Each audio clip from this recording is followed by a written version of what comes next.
बोले बोले यही लड़का तुम्हें मिला, कैसे संभालेगा, कैसे खिलाएगा, घुमाएगा भी नहीं, कमा के कैसे खिला लेगा, बच्चा कैसे होगा।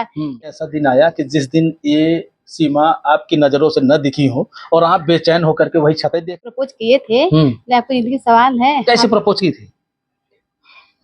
ऐसी कोई बात नहीं है, ना ही हम धन के लालच में आए ना कुछ, बस हम सर जो भी आए बस इनके लिए आए हैं। हम इनका सेवा करेंगे, ये जो मुझे खिलाएंगे वही खाएंगे, हम जहाँ ले जाएंगे वहाँ। जिस शख्स को आप हमारे फ्रेम में देख रहे हैं, इन्हें आप देखें कि ये चल फिर नहीं सकते हैं, इनके शरीर के कोई अंग काम नहीं करते हैं सिवाय आंखों और जुबान दिमाग के नाम। और इनके बगल में इनकी पत्नी है, जिंदगी से ये हारे लेकिन फिर जिंदगी की जंग लड़ करके फिर इन्हें जीत गए।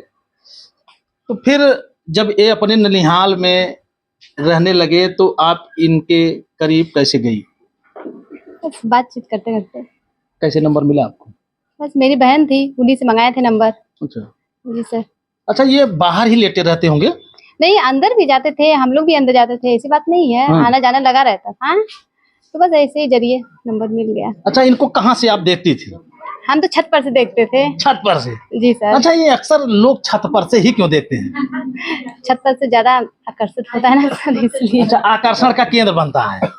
जी सर। अच्छा भैया, जैसे आप लेटे रहते थे तो आपको भी ऊपर देखना पड़ता होगा? कुछ तो करना ही पड़ेगा ना सर। हाँ, तो कैसे ये सब करते थे सर? अब हम आपको एक एक चीज कैसे बता सकते हैं? नहीं, अनुभव बोलता है। बोलता तो है सर, पर उस समय की बात अब मतलब अक्सर होता था, हो जा रहा था।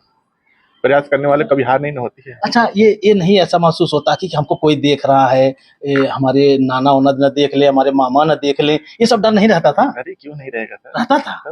बताइए, आप हमारी जगह होते तो?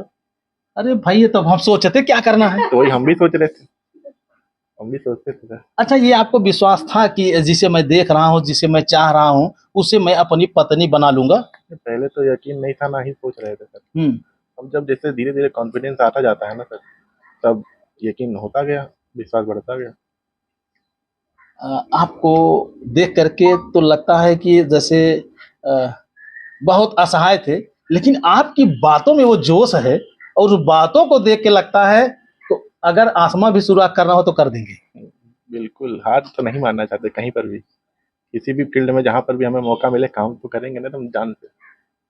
ये जोश और जज्बा आया कहाँ से? सर बचपन से ही है। किसे देख करके? किसी को देख करके नहीं सर, बस ये है कि जिंदगी में अगर आप जैसे हर समय निराश कितने समय तक रहेंगे, और निराशा होकर के आपको मिलेगा सर। आशा में जिए, आशा में जीना चाहिए, और आशा में जी करके आज आपने उम्मीद की किरण जगा दिया, आपके सामने रिजल्ट सामने है। हाँ बिल्कुल। अच्छा, तो फिर कैसे आप शादी के लिए तैयार हुई? कौन प्रपोज पहले शादी के लिए किया? आप की थी कि ये? नहीं किए तो ये नहीं थे, ये नहीं बोल रहे थे सर, आपका मतलब जिंदगी का सवाल है, आप सोच लीजिए। जब हम प्रपोज किए थे, आपको जिंदगी सवाल है। कैसे प्रपोज की थी?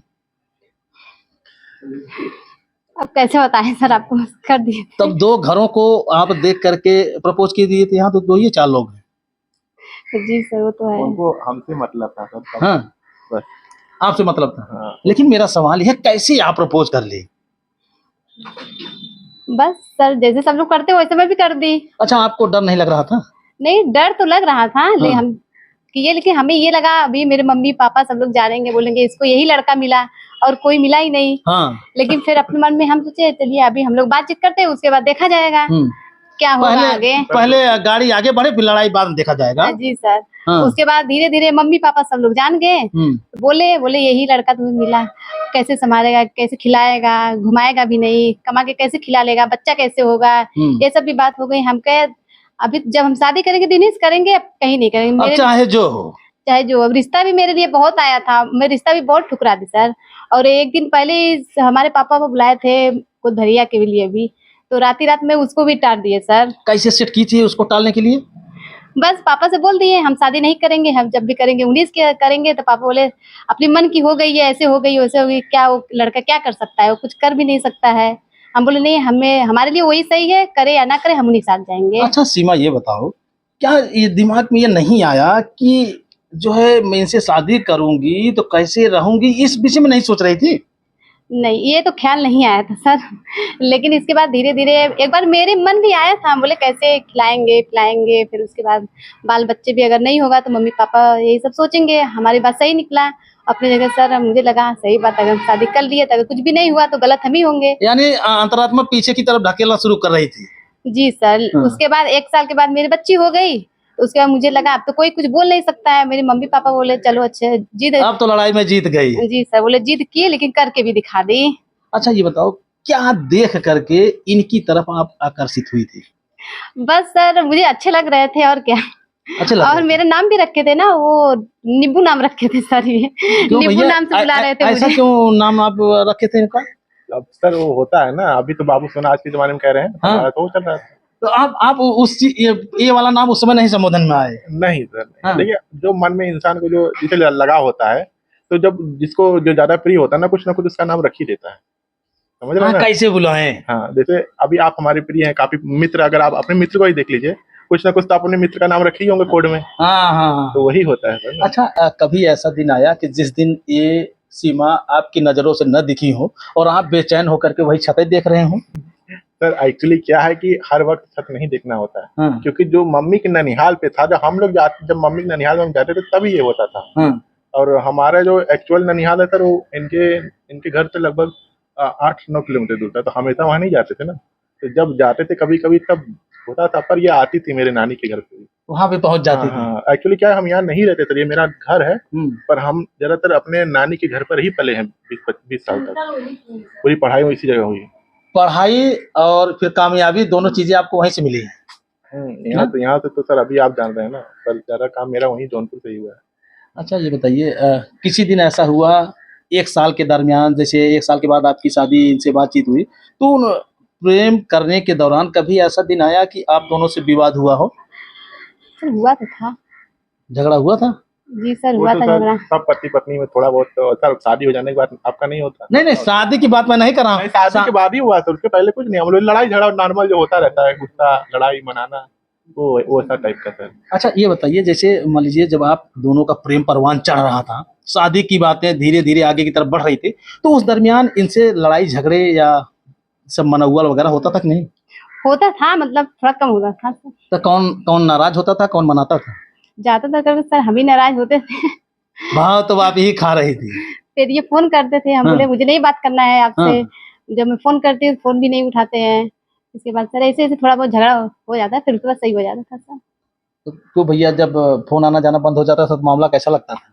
सर थोड़ा बहुत वो तो मुझे पता था सब सही हो जाएगा। आज नहीं तो कल फिर वही होना है। तब बताइए। 1 साल सर हम लोग से बातें नहीं हुई थी फोन से, कुछ ऐसे ही मैटर हो गया था जो हम लोग बात नहीं किए थे, फिर उसके बाद फिर चालू हो गया था। फिर चालू है? एक्चुअली सर वो था ना कि वो ये बता रही है ना कि मैं चाहता था कि जैसे ज्यादा न लगे, ज्यादा लगाव न जुड़े, कल को शादी भी तकलीफ ज्यादा होती हाँ यार, रोना पड़ जाए। है। तो पर अब सर 1 साल बाद फिर से रिलेशनशिप फिर से शुरू सब कुछ, हम क्या अब जाने दो, जो होगा देखा जाएगा। हाँ। तो अच्छा फिर शादी के लिए कैसे अपने परिवार को आप तैयार की? नहीं तो ऐसा है, मेरे दादा थे ना, वही बोले उसका जहाँ खुशी है उसी जगह शादी कर दो। और मेरे पापा ऊपर राजी नहीं हो रहे थे। मम्मी? मम्मी तो हो रही थी, मम्मी तो सब बेटी की तरफ से रहती ही है। माँ की ममता ही अजब निराली है। हाँ? हाँ जी सर, पापा भी नहीं हो रहे थे, लेकिन दादा मेरे बोले जहाँ उसका मन है उसी जगह करने दो उसको शादी। तो फिर पापा भी कैसे राजी हुए, बोले ठीक है जब उसी का मन है तो कर देते हैं शादी, तो किए। तो इनके मम्मी पापा से भी आप बात की थी? हाँ पापा, इनके पापा से बात होता था, वो भी सपोर्ट करते थे, बोले मुन्नी हम हैं तुम्हारे साथ, कोई दिक्कत नहीं है, बस तू अपने पापा से बोलो, हम उसके बाद है शादी करवाते हैं। हाँ। जी सर। वो भी कहीं न कहीं देखा जाए तो बहू लाने का बेसब्री से इंतजार कर रहे थे। हाँ जी सर, ये तो है। तो इस समय आपके कितने बच्चे हैं? 2 हैं, एक लड़की एक लड़का है सर। सासू जी आपके साथ कैसा बर्ताव करती हैं? अच्छा ही करती हैं, बेटी की तरह मानती हैं सर। या माँ से बिछोड़ने का कोई गम? नहीं सर, कोई गम नहीं है सर। एकदम मस्त है। अभी तो आज तो मायके से आई है सर, बताइए हाँ। आप ही लोग के लिए। नहीं तो अभी मायके में थी आज तक। हाँ। उसका भाई छोड़ गया इमरजेंसी में, वो भी कुछ काम था तब चला गया, नहीं तो वो भी आपसे मिलता है। अच्छा ये बताइए भैया कि जैसे जब मामला आपका फिट हो गया तो आप अपने पिताजी से या माताजी से बात किए थे? पिताजी से पापा से पहले बोले थे। तो क्या बोले हो? पूरा अच्छे से समझा, जैसे आपसे हम बात कर रहे हैं तो कॉन्फिडेंस के साथ उनको बता दिए। फिर बात किए इनसे तो बोले कि अगर तुम लोग सच में हो पर बदलना नहीं बाद में, ये नहीं कि मैटर उठा दिया फिर बाद में कहे नहीं भैया हम नहीं जानते एक दूसरे को, तब तो बात ज्यादा गड़बड़ हो जाएगी ना। हाँ। अगर उठ रहा है तो अच्छे से उठे, और तब अंजाम तक जाए, तो वो बोले थे। तो इसी हिसाब से हम लोगों ने फिर निर्णय लिया, फिर बात किया, फिर आगे होता गया सर। अच्छा, आज आप सोशल मीडिया पे एकदम एक्टिव हैं और सोशल मीडिया पे आपकी वीडियो बहुत तेजी से वायरल हो रही है, तो कैसे, जैसे आपके शरीर निष्क्रिय है, तो कैसे सोशल मीडिया पे आप आने का विचार बना लिए? सर क्या है कि शादी होने के बाद ना मन में लगा कि सर जैसे कितना भी माँ बाप करते हैं सर, तो उनके लिए होता है, कमी होता है, पर खुद भी तो इंसान सोचना चाहिए कि हम क्या कर सकते हैं अपने लेवल पे। जैसे आप कुछ भी, जैसे आप जितना समझ सकते हैं करना, मुझे ये कर सकता हूँ तो करने का मुझे लगा कि कुछ। अब माँ बाप हर एक छोटी बात के लिए 10 रुपए दे दो, 5 रुपए, वाइफ को कैसे बोलेंगे बताइए कि मेरी पत्नी को ये चाहिए? बताइए, जिम्मेदारी तो शादी के बाद तो थोड़ा मुझे भी समझना पड़ेगा ना सर। जी। तो मुझे लगा कि अब क्या करना चाहिए, थोड़ा बहुत कमाना तो चाहिए। तो हम कहीं जाकर तो कमा नहीं सकते, स्थिति तो आप देख ही रहे हैं। तो हमने थोड़ा सा सर मल्टी लेवल मार्केटिंग, पहले आता था सर चैम कैश नाम का कुछ था, इसमें एक दूसरे को जोड़ते थे लोग। जी। तो थोड़ा सा वहाँ से शुरू किया, वहाँ सिल्वर अचीवमेंट हुए, फिर वो अचानक से वो बंद हो गया। फिर उसके बाद धीरे धीरे हम ये आर्टिकल राइटिंग का काम करने लगे। जी। जैसे आप न्यूज़ ले रहे हैं मेरा, इसको हम शब्दों में, कहीं न्यूज़ होती है तो उसको शब्दों में लिख करके अपने क्लाइंट लोग को देते थे। तो जब से ये AI आ गया तब से थोड़ा सा काम कम हो गया, नहीं तो हम आर्टिकल राइटिंग अपने अपने लैपटॉप पे बैठ करके, मेरे पापा थोड़ा सा लैपटॉप दिला दिए थे थोड़े बहुत। मैंने बोला था कि मुझे कुछ करना है, अब ऐसे बोरिंग भी लगता है ना सर, दिन में बैठे रहो सोए रहो तो अच्छा नहीं लगता, दिमाग में भी अजीब अजीब ख्याल आता है अगर आप खाली रहेंगे तो खुद को बिजी रखने के लिए और थोड़ा कुछ करने के लिए सीखने लगे। फिर इंटरनेट के माध्यम से ये आर्टिकल लिखना शुरू किए, बहुत लोगों के साथ लिखे आर्टिकल, 8 से 10 हज़ार आर्टिकल लिख चुके हैं अब तक सही में लिख चुके हैं। और फिर उसके बाद AI आ गया तो थोड़ा सा काम बंद हो गया, क्योंकि AI अब सब कुछ कर रहा है, आप ही जान रहे होंगे सर। तो आप क्या कर रहे हैं इस समय, आप क्या कर रहे हैं? तो मेरा सर सोशल मीडिया पे मैंने सोचा कि क्या कर सकते हैं, तो हमने सोचा कि अपनी जो स्थिति है जो मेरी है, इसको मैं थोड़ा सा लोगों तक पहुंचाऊं। पहुंचाऊं और फनी तरीके से, मतलब कॉमेडी वीडियो बनाना शुरू किया मैंने। तो अभी सर मैं बना ही रहा हूँ, अभिषेक लाव 87 करके मेरा इंस्टाग्राम अकाउंट है। और अब ये वीडियो जो जाएगा तो मैं अब यूट्यूब चैनल बनाऊंगा, डेली ब्लॉगिंग में शुरू करूंगा, लोगों को दिखाऊंगा कि मैं कैसे जी रहा हूँ, कैसे मेरी वाइफ है, रिलेशनशिप कैसा है, बच्चों कैसे देखती है। अभी सर फेसबुक अकाउंट तो है, वो अभिषेक मौर्य के नाम से ही है। सब कुछ आपको दे देंगे सर, आप डिस्क्रिप्शन में अगर आपको मन करेगा तो डालिएगा। बाकी मैं अभी ब्लॉग चैनल नहीं शुरू किया हूँ यूट्यूब पर, उसको मैं करूंगा सर। जी। तो आपसे एक मेरा आखिरी सवाल होगा, उन लोगों को क्या संदेश देना चाहेंगे जो अपने पतियों को कहीं पहाड़ से, कहीं पर्वत से, कहीं तालाब में, कहीं पोखरे में, कहीं नदी में, कहीं नाले में वो ढकेल दे रही हैं, और आपकी पत्नी है जो आपके कंधे से कंधा मिला करके आपकी जिंदगी बनने का काम कर रही हैं, क्या कहना चाहेंगे ऐसे लोगों को? ऐसे लोग हम यही कहना चाहेंगे, पहले तो आप एक दूसरे के प्रति विश्वास जगाना शुरू करिए। जब विश्वास नहीं होता है ना, तो रिश्ता कितना भी पुराना हो या नया हो, टूटना शुरू हो जाता है। तो इसीलिए पहले विश्वास जताइए, एक दूसरे को बातचीत करते रहिए, उनकी समस्याओं को समझिए, इग्नोर मत करिए किसी भी, चाहे पति हो चाहे पत्नी हो, एक दूसरे के जो भी समस्या है उसको खुल के बात करिए। और सबसे जरूरी है कि विश्वास होना, अगर विश्वास नहीं होगा तो कभी भी टूटेगा, और टूट रहा तो देख ही रहे हैं कैसे कैसे टूट रहा है, और अभी पता नहीं क्या क्या होगा, वो तो मुझे भी नहीं पता, और हम लोग का साथ तो ऐसे ही चलता रहेगा। ये तमाम जो महिलाएं देख रही हैं जो आज की चकाचौंध की दुनिया में टहल रही हैं, ऐशो आराम कर रही हैं, उन लोगों के वीडियो बुरा लगेगा। वो लोग ये कहेंगे कि सीमा धन पे, लालच पे आई है और ऐसे शादी नहीं करना चाहिए था।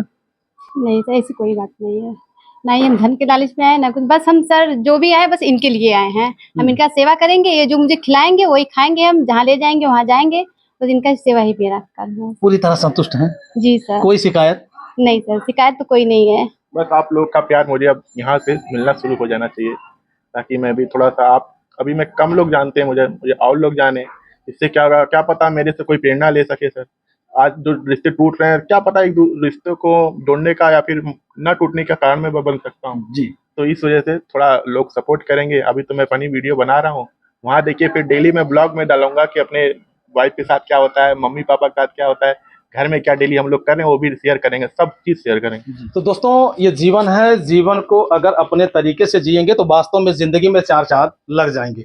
और जिस तरह से आज इस जोड़ी को आप देख रहे हैं, ये दुनिया के लिए एक मिसाल बन गई है। ये जोड़ी दुनिया में एक मिसाल बन गई है, और उन तमाम पत्नियों के मुंह पे एक तमाचा है जो अपने पतियों की कद्र नहीं करती हैं, कभी उनको झाड़ियों से, पहाड़ियों से, तालाबों में, झील में, धराशों में ले जाकर के ढकेल देती हैं, और सिर्फ महज चंद सेकंड के सुख सुविधा और आराम के लिए।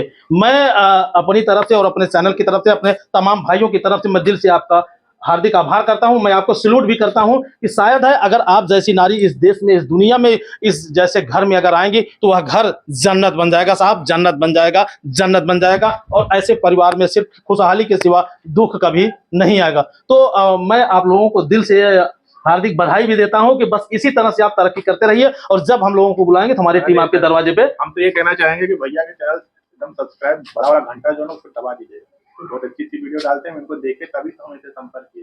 और भैया भी है, कई सारे लोग आए हुए हैं। अब आप समझ सकते हैं, देख लीजिए, मैंने अभी आपने कहा कि दिल, तो दोस्तों इन लोगों के लिए बस इतना ही कहना चाहूंगा कि लहरों से डरकर नैया कभी पार नहीं होती, कोशिश करने वालों की कभी मेहनत बेकार नहीं होती। तो आज सीमा ने कोशिश किया और अभिषेक ने आजमाया, आज दोनों एक दूसरे के करीब पाया। तो दोस्तों इस वीडियो को देखने के बाद कमेंट करके अपनी राय जरूर दीजिएगा, लेकिन इतना जरूर ध्यान दीजिएगा इनकी पति पत्नी की वीडियो इतनी तगड़ शेयर होनी चाहिए ताकि यह देश दुनिया के लोग देखें कि आज जनपद जौनपुर और आजमगढ़ के लोग भी इस तरह के कमाल कर रहे हैं। दोस्तों फिर मिलते हैं किसी नेक्स्ट वीडियो नेक्स्ट खबर में। जय हिंद।